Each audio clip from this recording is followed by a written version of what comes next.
Hello' everyone, কি খবৰ আপোনালোকৰ? আশা কৰিছোঁ আপোনালোকে ভালে আছে আৰু ময়ো ভালে আছোঁ। এয়া কি কওকচোন, জানেই সকলোৱে, এয়া হৈছে ক'লা কচুৰ ঠাৰি। আজি এয়া আনিলোঁ ক'লা কচুৰ ঠাৰি, আৰু দুপৰীয়া সাজত ভাবিছোঁ আজি মই ক'লা কচুৰ ঠাৰি বনাম, ভাজিম আৰু অকল খুদাই ভাজিম। আৰু ইফালে আছে কোমোৰা, এয়া ভোল কালি আনিছিল, আজি ক'লা কচু বনাম। এয়া কচুখিনি মই বাকলিটো গুচাই ল'লোঁ। এতিয়া মই এনেকুৱাকৈ সৰু সৰুকৈ কাটিম, আৰু নহৰু, পিঁয়াজ, জলকীয়া, কেঁচা জলকীয়া এইখিনি ৰেডি কৰি মই ধুনীয়াকৈ এইখিনি খালীকৈ ভাজিম। এয়া পিঁয়াজ জলকীয়া ৰেডি। ইফালে বহাই দিছোঁ ডেচকিত গাখীৰ। এয়া কচুখিনি মই ধুনীয়াকৈ কাটি ল'লোঁ। এতিয়া এইখিনি ভালদৰে ধুই মেলি এইখিনি বনাম, কেনেকৈ বনাই আছোঁ দেখাম বাৰু। এয়া কেৰাহী মোৰ গৰম হৈছে। কেৰাহীটো আপোনালোকে ইগন'ৰ কৰিব, কাৰণ এইটো মোৰ পুৰণা কেৰাহী, হ'লেওতো মই পেলাই দিব নোৱাৰোঁ, ব্যৱহাৰ কৰি আছোঁ। আৰু চুলাত বনাওঁ যিহেতু, এইকাৰণে বহুত ক'লা হৈ গৈছে। এতিয়া তেল দিলোঁ। এতিয়া এইখিনি অকণমান গৰম হ'লে মই ইয়াতে পিঁয়াজ আৰু জলকীয়া দিম। তেল পূৰা গৰম হৈছে। এতিয়া দিম ইয়াতে পিঁয়াজ আৰু দিম কেঁচা জলকীয়া। এইখিনি অকণমান লৰাই মই কচুখিনি ঢালি দিম, কাৰণ তাৰ ওপৰত আকৌ মছলা দিম মই।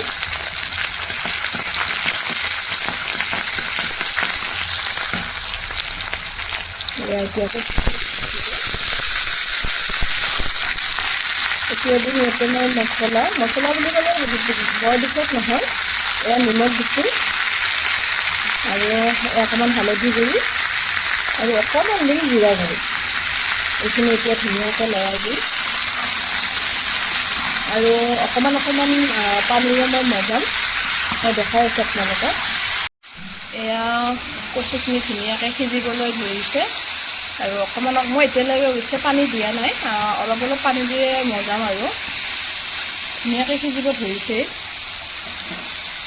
ইফালে কচু কাটি বহাই দিছোঁ, আৰু ইফালে ভাবিছোঁ এয়া সৰু আলুটো ধুনীয়াকৈ ভাজিম আৰু পটল ফ্ৰাই কৰিম। আৰু সৰু আলুটো ভাজিম যিহেতু বাকলি নচলাওঁ, সেইকাৰণে এয়া মই এতিয়া অকণমান পানীত ভিজাই থৈ দিম।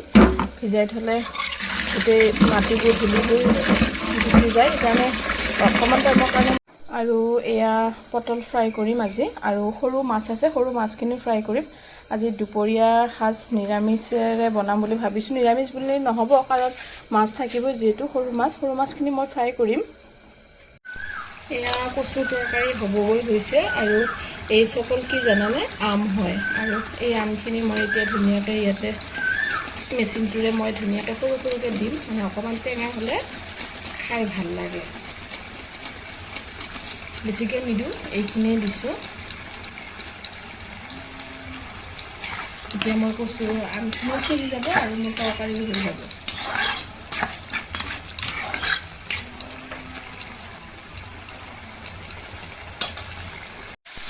এয়া মোৰ কচু ভাজি হৈ গ'ল। ইয়াতে ধনিয়া পাত দিলে আৰু ভাল লাগিল হয়, কিন্তু ঘৰত ধনিয়া পাত নাই, সেইকাৰণে আৰু নিদিলোঁ আৰু। এয়া আলুখিনি ধুনীয়াকৈ মোহৰি ধুই লৈছোঁ, আৰু এতিয়া এইখিনি আলু সৰু সৰুকৈ মই দুচকলকৈ কাটি ল'ম, আৰু তাৰপিছত ভাজিম। এয়া কেৰাহী মোৰ গৰম হৈছে, আৰু ইয়াতে তেলো দি দিলোঁ, এয়াও গৰম হৈছে, আৰু বেছি গৰম হোৱাৰ কাৰণে চাওকচোন কেৰাহীটো কেনেকুৱাকৈ বগা হৈ গৈছে। ইয়াতে দি দিলোঁ পিঁয়াজ, আৰু মই বেছি দেৰি নকৰোঁ। এতিয়া মই আলুখিনি ইয়াতে পিঁয়াজ দিয়াম, মই জলকীয়া, আৰু এতিয়া অকণমান হালধি গুড়ি আৰু অকণমান নিমখ ছটিয়াই একে ধুনীয়াকৈ লাৰি মই ঢাকন দি দিম সিজিবলৈ। আৰু কম জুইত বনাম যাতে লাগি নধৰে, কাৰণ পানী নিদিওঁ যিহেতু।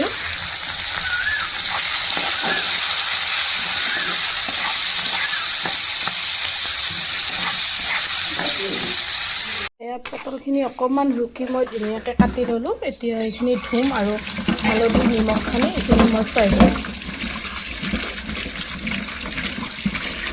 এয়া মোৰ আলু ভাজি ধুনীয়াকৈ হৈ গ'ল। আজি অকণমান তেলটো সৰহ কৰি দিছোঁ, কাৰণ পানী দিয়া নাই, আৰু কম জুইত মই ধুনীয়াকৈ ভাজিছোঁ। আৰু দুপৰীয়াৰ কাৰণে আৰু এখন তৰকাৰী বনাম, সেইখন কি জানেনে? এয়া ঢেকীয়া শাক। কেৰাহীত তেল দিছোঁ, এতিয়া দিম মই ইয়াতে জলকীয়া আৰু দিলোঁ এইফালে পিঁয়াজ,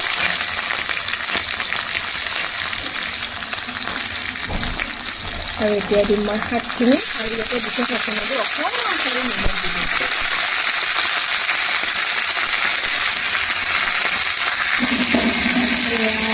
ইয়াতে দিলোঁ মই অকণমান নিমখ,